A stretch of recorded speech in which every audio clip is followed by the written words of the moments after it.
Good morning. Welcome to this June 5th Board of Commissioners meeting. The first item is public comment. Do I have anyone here for public comment? Okay, seeing none, we'll get right to it. Rick, you're our first one this morning.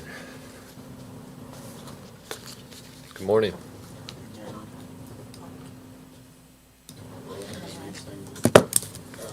We started our summer hours, I want everybody to know that. We already started our summer hours.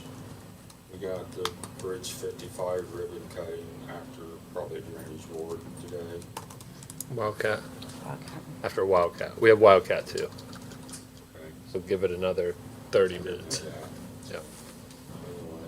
Anyway, on the 21st of June, which was Friday night, we had a storm come through and we had several trees go down. We had 3 of them in the wires. As far as trees and big limbs and stuff blocking the road, we had 17 different things blocking the road. And we're still trying to get some of that cleaned up. We're trying to put our pipes in and stuff that we planned on doing and getting these when we have time. So Okay. all roads are open, but we're still trying to clean up some brush. We had a 2017 Bless you. Chevy Duramax engine go down on us, and it had to be replaced. And I just thought the commissioners needed to know that it cost us $17,500 to replace that engine. Wow. It had to be done. What are you gonna? Yeah, you can't buy a new one for that, can you? Pardon me? Said you can't get a new one for that. No. And that's about all I got. We are getting the new trucks now. They are starting to show up. They went to Linden to get the second one this morning. Okay. Thank you. All right. Any questions for Rick? No, Thanks, Rick. no, All right, thanks, Rick. We'll skip over Liz. I know she's here. There's a couple items that she's going to bring us still working on, so we'll just go straight to old business. And we have the Paul Philippi, call it the vehicle grant. If you remember, they had come to us and asked if we would participate in the local match for 2 new vehicles. So on the paperwork, it shows the applied local match is $13,433, but that's half of that's ours. Okay. And this is for 1 vehicle. I believe there will be a second paperwork for another vehicle, right, Kelly? She's been working on it, yeah. So the Clinton County's portion is $6,716.50. One thing we need to do, we've been talking about it in the email chain. We need to, one of us needs to go to council because we don't have it in the budget Okay. for a line item to get it put into the budget for the vehicle. So Okay. just put that on our radar. But other than that, I'll entertain a motion to approve the local match for the first vehicle. So moved. Second. All right, motion carries 3-0.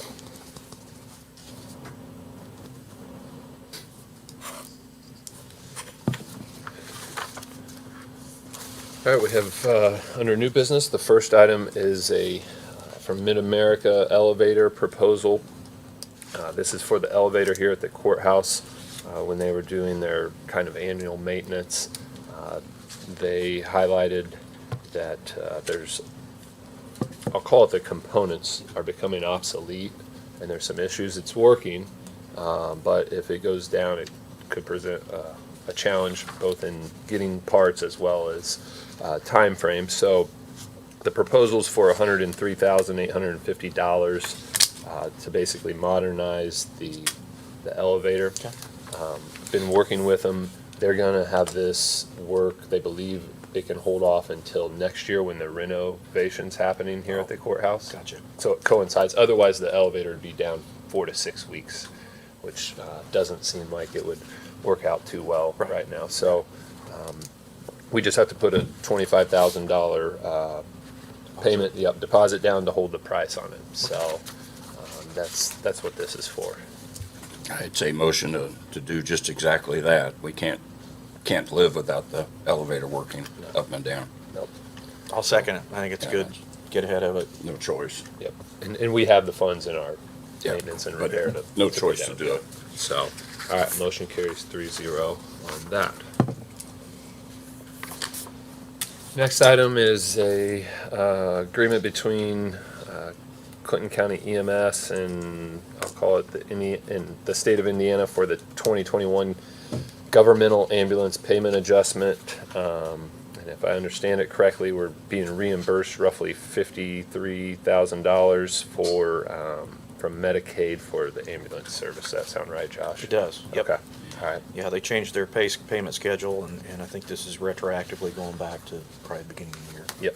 So I'll entertain a motion to sign that and accept So the moved. payment. Second. All right. Motion carries 3-0. Next item, we have two Corson quotes. First one's for $1,592.30. The other one's for $1,168.88. I believe we're following up. These are for the courthouse. Yes, they are. For the courthouse. I know one is for sure. I checked, and it is the courthouse. Really? Yeah, Okay. there's been a problem with one of the. It's not the fairground Right. livestock barn. Yep, okay, yep. One's for the Recorder's recorder's office, office, and the other is for the backflow preventer that has failed. I think they tried to repair it last year, but it's not, it's still failing. Leaking or something. Just letting you know. So do you want to approve one and check on I the talked other to one? Ralph. Yeah, Okay. and the reason I say that is because there's no sprinkler system here. So there Okay. shouldn't be a backflow preventer There's a one tied into any out- fire. There's not on the outside for, We on the south installed a side. backflow preventer 2 or 3 years, well, probably longer than that now. Because the state of Indiana mandated that any large building had to have a backflow preventer in it after what happened in Flint, Michigan. So we went through and we installed it, AAA installed one then, but I don't know. So- right, but there was something, there's a sprinkler system on the south side or something like that. Well, Let's this is- approve one and yeah. approve the other one pending checking it out. We can do Does that. that That or it's dated 6/3. It says proposal's good for 30 days. If you want to Okay. check on it, and we can Let's do bring it that. back up at Let's the do next that. meeting. Yeah. So we'll table the $1,592.30 proposal, which is for the backflow preventer, and then I'll entertain a motion for the the work in the recorder's office. That's $1,168.88. So moved. Second. Motion carries 3-0 on that. Table that. Next item is a sign placement request for the Clinton County Harness Racing. The events, the 16th and 17th of July, as well as the 26th. And they'd like two signs on the southeast, one on the southeast and one on the northwest corner. So, Motion to approve. Second. motion carries 3-0 to approve the sign placement. Department heads. How many department heads? Good morning. We have an open position on our board, and since that doesn't happen very often, I thought I'd better go back and look at our bylaws, and some things have changed since the last time I looked at that. But two of our positions on our board need to be appointed by the executive council. One is an ex-offender, which is currently filled by Chris Ward. The other one is a victim or a victim advocate. So I didn't know if you wanted me to search out that person and bring him to you, or if you had somebody in mind. Bring us a recommendation is Yeah, I was what gonna I say, would you're- say. you're- Yeah. you're the expert in that The area. other change is they have no longer a need for anybody from the executive board to be on, or executive council to be on the board, and they switched that to fiscal. You and Mike Kinsley are both on. I don't know if you just want to switch to a lay position, and I'll move Mike Kinsley into the fiscal position. That'd be fine, whichever. Works for you? Okay. All right. It's on me. All right, thank you. Sean?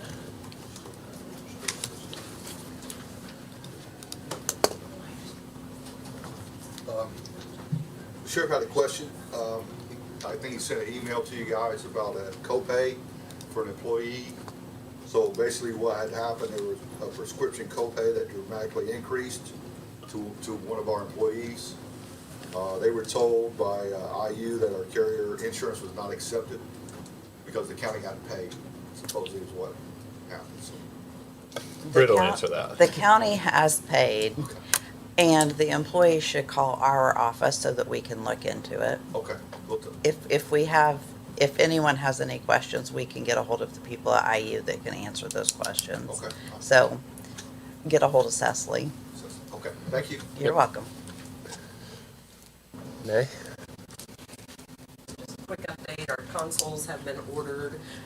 Congleton Electric is gonna be in, starting tomorrow evening to go ahead and start getting some of our lighting and things taken care of. And then, week after next, I think Leo's gonna be in to start the painting, to go ahead and get that done and out of the way before the consoles arrive. And then my final thing is, I have a big thank you to Kelly. I have never, as a department head, never done any grants whatsoever in my 14 years. Probably would still have not, had it not been for her. She helped us, and so last week she submitted our first grant application. She worked on it with Chris and I, and she took all of our random thoughts and ramblings and was able to put it in. I would approve us for it right now. You know, just saying. But I wanted you to know, like, I appreciate her very much and her work on that, because that is one thing as a department head that I have never ever done. And so I appreciate that, and I wanted you to know that as well. So fingers crossed that here in a few months we move forward with that. So Okay, awesome. Yep. Great. other than that, I don't have anything. Gentlemen, anything? I don't. That's Good. good news. Yeah. That's a good lead, I have some. Hey. Just piggybacking on that, Chris and Renee were amazing, so welcoming, ready to jump in, and I really appreciated that as well. We have an agreement through probation, and we have Grace Barton, who does the MRT classes, English and Spanish for them. We need to get a contract in place, and so I was communicating with Tom via email about getting that put in place. I know she's an employee, but this is a separate pay out of a grant contract service. So he just wanted me to get your blessing to go ahead and let him proceed with creating that contract, and then we've provided her with the conflict of interest form as well. Yep. Sounds good. Okay, thank you.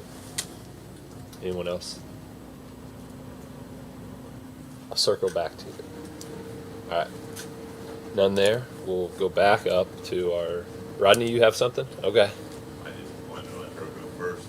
Well, we'll just finish department heads and then we can circle back to the. I just wanted to bring, and I had the deadline June 1st to submit the Health First Indiana budgets to the state, so I had done so, and I wanted to bring a copy to you gentlemen, as well as I'll send it to you electronically. It's quite cumbersome, so they promised Thank to you, make sir. it easier, and it Wasn't? wasn't, however, but I did see that this, for 25, at least the email we received, all 92 counties opted in this time. they had 6 or 8 extras that were new, so my Yeah. guess is you're correct. Yeah. So, which should, from the rumblings I'm hearing, they had initially cut back 50 million out of their ask of 200 million at the beginning of this, and now they're considering finding a way to infuse that other 50 million in, because they didn't expect so many counties even initially to opt in, let alone now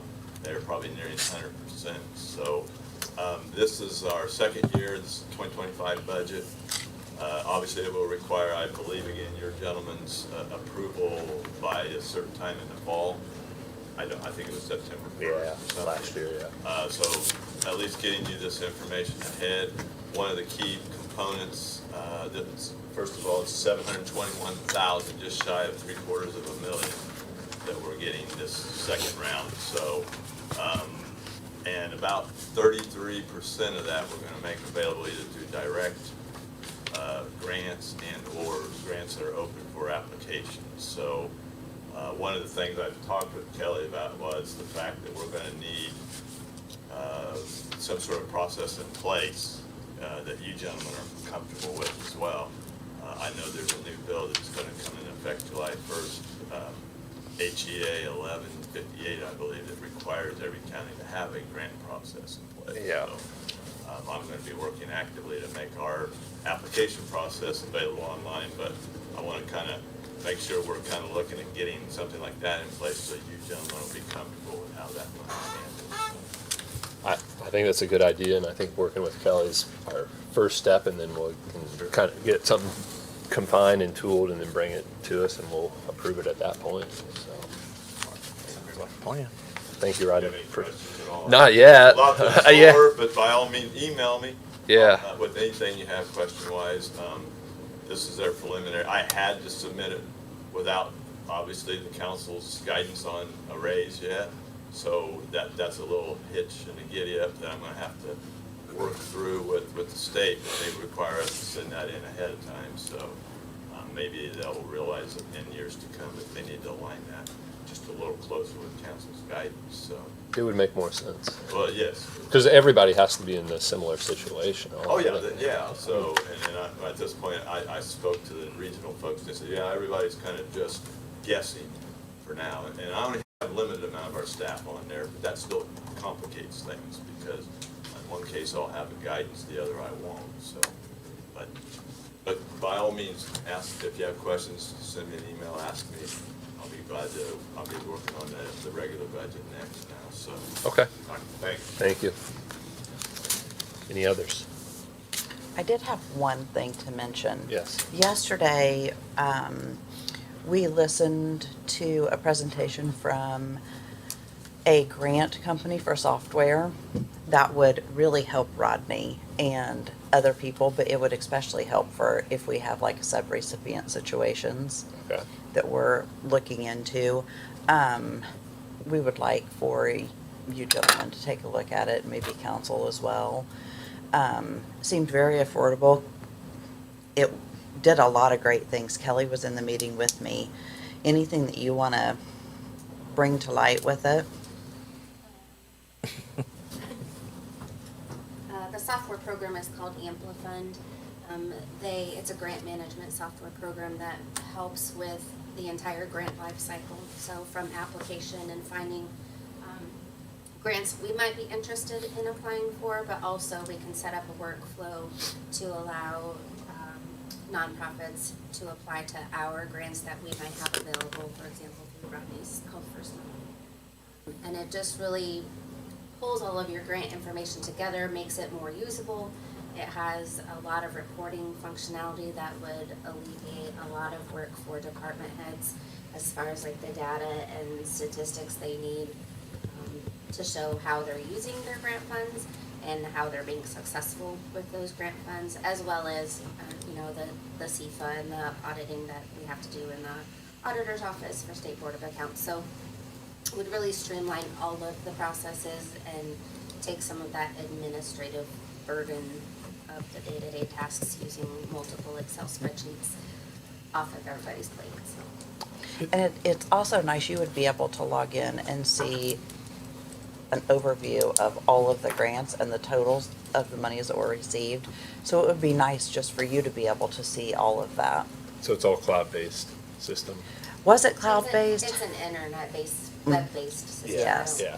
don't know all of that terminology. Okay. And the user access is based on your role. So as commissioners, you would have certain access to see what you need to see. I would have different access. Department heads would see their own grants for their departments. Brett would be able to see certain things. So it's really just based on who needs what access. We would be able to set up the workflows. So if a department had found a grant they were interested in and said, can we look at this? They could send it directly to whoever we want first. You first, me first, Britt. Then we would say, yeah, that looks good, send it on to the next person. When we all agree, it would start the application where we could start filling it in from there. So it would definitely help with some of our workflow struggles as well. And the cost is eligible for ARPA funding to be used to help for the implementation of it. So some good things to look at. Did they provide a quote? They did. Okay, all right. Verbal, not Verbal, oh. Right. not written. Okay. Not, I'm sure we could get that Yeah, though. maybe get us something to review and look at. So, is it annual, or is it? It was an annual Does it have like cost. a startup and then an annual, or? It was an, Okay. what the verbal quote was 31,000 to get it set up and 15,000 thereafter. The 32,000 would be eligible, to use ARPA funds. Okay. All right.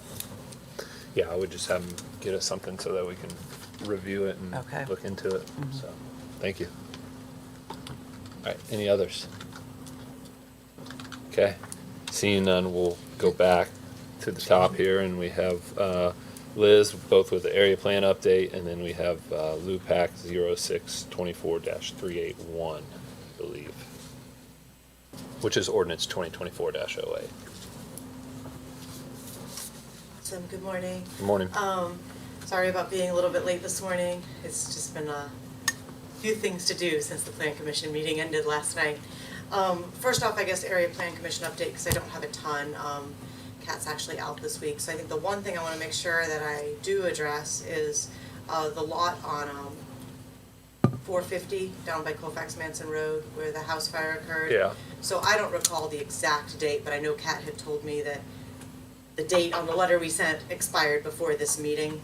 So I did want to find out if you wanted to go ahead and move forward with posting, I'm going to call it a condemnation notice, but it's a notice that action is about to be taken by the commissioners to clean that up, which would be our next step. And usually that's a 10-day notice once we get it posted. And then at the next meeting, you would decide if you wanted to call for bids to, you know. But I know that I did drive past it this morning. I don't have pictures, just where I was, what was happening, and being short-staffed this last week. But I did drive past it this morning on my way to and from dropping my kids off, and nothing has changed. So I don't expect anything between this morning and now has changed either. Post. Say, yeah, posted. Posted. I had someone call me and I thought they said it got cleaned up, but maybe it just got It, centralized. the church pushed the stuff Okay. off their lot All next right. door. Gotcha. And so it did kind of look like it got partially clean, but what we've heard just through the grapevine is that the church took some equipment and pushed the pile kind of together to get it off their lot. Gotcha. Okay. So it's just more consolidated, but it's Still there. still there. Then, yeah, I would say move forward. I'd move forward. Okay, then we'll go ahead and get that notice of action posted, and then Kat will be at the next meeting in my stead. I know we'll have another LUPAC coming through for rezoning for you guys to look at then, and I'll try to remind her to ask you if you want to vote to call for bids, and then Tom and I can work on getting that together. So, unless of course it gets cleaned up between now and then. So, as far as the LUPAC, let me pass this out. Who wants the original? You, I assume. Yep. So, Thank you. and I think I can do this from memory if you want to. And all right, so this looks really, really long, but it's actually easier to explain than the last one was that was shorter. So this particular ordinance has been sent up to you by the Plan Commission. It has a favorable recommendation. The Plan Commission met last night and made that vote, and we were able to get the paperwork in order to get it to this meeting. This is actually the required, state-required updates to the floodplain ordinance. The Plan Commission, the reason it wasn't with the other amendments is they had continued it for one meeting just to give them a chance to read through it a little bit more. About 85% of what's in it is actually already adopted in the ordinance, but there were so many places where the state attorneys wanted like little tweaks to language because of things that had happened in other jurisdictions, that it would have been even longer if I tried to somehow make each phrase separate that needed to be changed. So we've just done it as a readoption to get all the language fixed, and that does make it a little bit longer. It affects several different places in the zoning ordinance, from floodplain variances in Article 2. Of course, 401 is the bulk of the floodplain overlay, and then there's some changes like in the permitting stuff as well, just clarifying what additional information comes in. The floodplain ordinance updates, the last one we had to do was in 2011. The state and ultimately FEMA at the federal level require these to stay in compliance. And it's a carrot and a stick thing where a community's participation means that insurance, you get a grade, based on risk, and this is part of what goes into that grade to lower insurance rates. But then additionally, because we participate in the program, our citizens are able to get insurance for all kinds of water-related damage, like sump pump damage, groundwater into basements. Even though it's not on a floodplain, the ability to get that insurance is tied into complying with enforcing floodplain regulation and not allowing a ton of additional value of construction in actual floodplain areas that then has a cost when it's damaged in a flooding event. So that's, I guess, the basic summing up of it. The Plan Commission did discuss it, and our members read it. I know Jordan, of course, is on the Plan Commission, so he was there last night as well. They voted to send that to all 5 participating jurisdictions with a favorable recommendation. As always, I remind everyone that you've got 90 days to act, otherwise the Plan Commission recommendation becomes the law, and I strongly discourage legislative bodies to take that, because your job is to make those decisions, and I think it's important, to do so on each action, one way or the other. So I guess if you have questions, I'll try to answer those. I don't want to bog you down with 30 minutes of detail if you're not wanting No that need. from me. So. No, I don't think we need that. I read through it before our meeting last night. It's pretty standard, not a lot of, the direction came from the state as well, so I'm not really sure if we had much pushback Not much choice. what we're gonna do other than Yeah, accept it at that that's your point. choice. Yeah, It took us about a year and a half of me going back and forth, because there were a few areas we argued. I know there's one spot where we wanted a clause put in deferring to health department because they wanted all outlets of water to go into a septic system, when we pointed out that certain types of floor drains aren't allowed to go into a septic system, so we put a clause in to allow for that exception. So there was a few little things that we argued. There's actually a section of this that loosens the current regulation. It recognizes some allowance for small open-sided structures like a gazebo to go in edges of floodplains, whereas up to now, we can't allow those at all. So there are actually a few changes that recognize that like something open-sided doesn't block water the same way as, yeah. a full building, and those are probably positives. There's other areas where the language just tightens up, I think, because it challenges other places in the state the attorneys have become concerned about.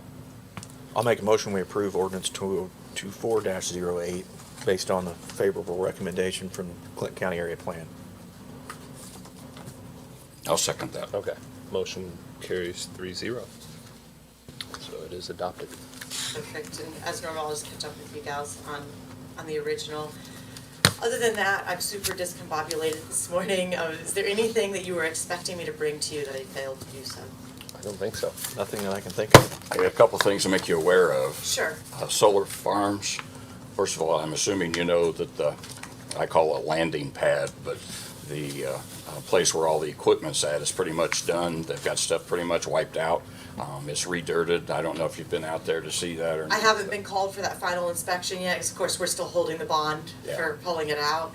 But I knew, last time I was out there, they were about halfway through that process. Yeah. So I knew they were working on it. It appears like as far as the field goes, where the equipment stuff was, is done. New groundwork is there. They've re-plowed over it and disked it, and smoothed it out. It seems like it's, from a distance, it looks like it's finished. Not many people are there. Very little equipment is left. At that same time, I've had a flood, not just one or two, of complaints about the grass and the mowing. The mowing is disastrous. It doesn't look good at all throughout the whole place. Even where they have mowed, they've left strips. It's, there's 6-8 feet of strip that they didn't get that they've turned around with and went back the other way. The mowing has to be addressed. Inside the unit itself, it's as tall as some of the signs. Now, I would note, just to be sure we're clear about what area, the buffer yards outside the fences, where the plantings are, those have got to be maintained. We're just gonna have problems, and I'll certainly follow up. But inside, where the panels are, that was approved specifically through public meetings as a pollinator-friendly species that only gets spot sprayed and maybe bush hogged 2 or 3 times a year for weed control.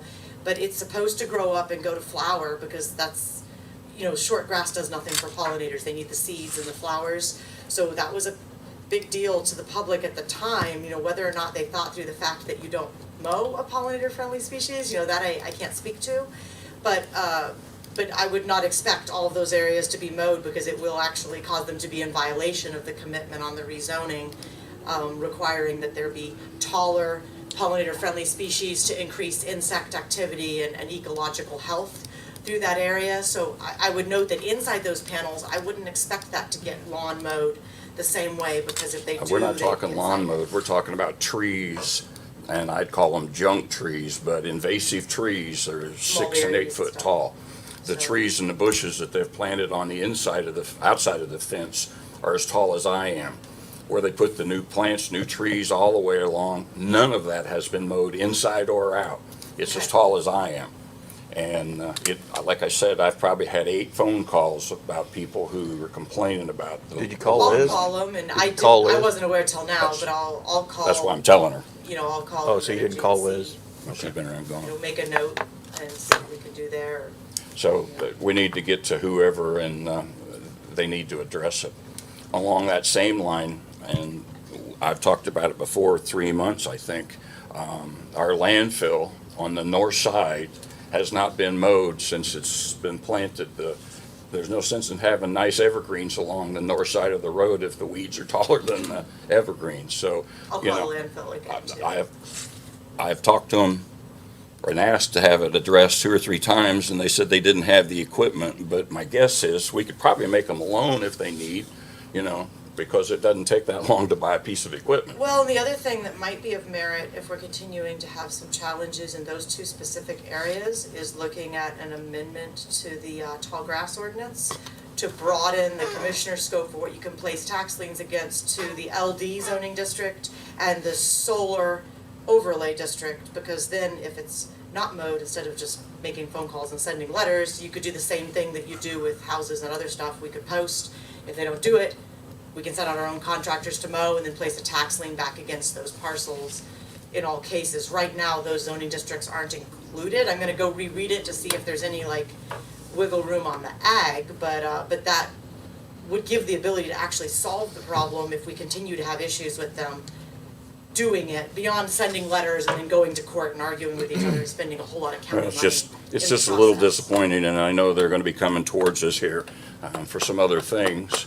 And it's disappointing that I've mentioned it probably 3 months, and yeah, it's gonna be taken care of, and 3 months later, it's not. So a little disappointing, I guess, maybe if they see that we're gonna put that on the back burner. Well, I think there's some appropriateness to saying if you're not, Yeah. you know, if you're not following the rules, why would we consider giving additional zoning expansions, you know, and well, the plan commission You may wanna make pass that, but recommendations, I- ultimately it's. I don't know who has a good communication with them at this point, but, you know, it's disappointing. I can say something. But Dan was here, was it in that last meeting? Did you say something to him then? Because I don't remember. I believe I did, but they Okay. didn't. I mean, I'll be honest, I Oh, don't from recall it, but I may have Yeah. missed it, you know, and in which case I certainly apologize. I know that it's been before. I know the landfill, we've struggled all along getting them to maintain, you know, where it's back and forth. Sometimes we get it, sometimes they don't. You know, we used to have the same issue with trash blowing out the north side up until the point that, you know, they got enough cover on the inside, and now I think there's just not Yeah. a path. So That's all I have. we'll make calls again, and I guess that would be my thought, is I'll take a look at the ordinance. Maybe there's some merit in looking at, certainly in the landfill district, you'd be putting the tax lien right back against them because they own the same land that they need to be mowing. Of course, in the solar overlay, you're gonna be putting that tax lien against the landowners, and then they're gonna have to dispute with the leasee, you know, about who bears that burden. But I imagine it would still be motivating, to start maintaining their own stuff if it continues to be an issue, and it might be a whole lot more straightforward than just this endless, you know, for you guys, for me, for them, endless phone calls, but not actually being able to Yep. motivate them. Okay. Yeah. All right. I don't have anything Anything else. else? Nope. Thank you. Okay. If you think of anything, you know where to reach me. And then your next meeting, I'm gonna be helping with learning to lead kids. Oh, cool. So, no offense, but Kat will be here to present a LUPAC, and I'll remind her about the Manson House. And then if there's anything else you anticipate, if you wouldn't mind letting me know ahead, so I can either defer that a meeting or make sure that she's got what she needs. Okay. Thank you. Thank you. All right. Move on to commissioner reports. Anything outside of what's been I have discussed? nothing that, yeah. I have 2 quick things. One, the roundabout at 65 and 28. Last week, they gave me an update. It should be done about in a month. That said roughly around July 4th was the anticipated timeframe. Cool. So just wanted to pass that along. And then the second one is more of, done this before, our Rossville girls softball team won semi-state, I believe first time in school history, and then are playing in state for the state championship this weekend. So just wanted to wish them good luck in that endeavor. So with that, we'll move on to the claims. We have claims dated May 24th in the amount of $36,636. Claims dated May 31st in the amount of $10,191.64. Biweekly claims from June 5th in the amount of $432,724.37. And court claims dated June 5th as well for $28,168.22. Motion to approve claims. Second. All right, motion carries 3-0. Next, we have payroll from May 17th in the amount of $537,414.52. Motion to approve. Second. Motion carries 3-0. We have minutes both from our May 9th as well as our May 21st meeting. So, Motion to approve May 9th. all I right, have well, to yeah, we'll abstain do, from yeah, the yeah, 21st. so I'll we'll do them in abstain. separate. Yeah. Okay, so 3-0 on May 9th, and then, or I'll just abstain. Yeah, motion to approve. Yeah, I'll go ahead. abstain, so 2-0 on May 21st. Our next meeting will be June 18th. Is there any other business that needs to come before us? Seeing none, I'll entertain a motion to adjourn. Approve. All right, thanks. Second. Sorry, got you 7 minutes. It's all right. I'll take it. I'll take it. Exactly. All right. See you guys. Take it and run. See ya.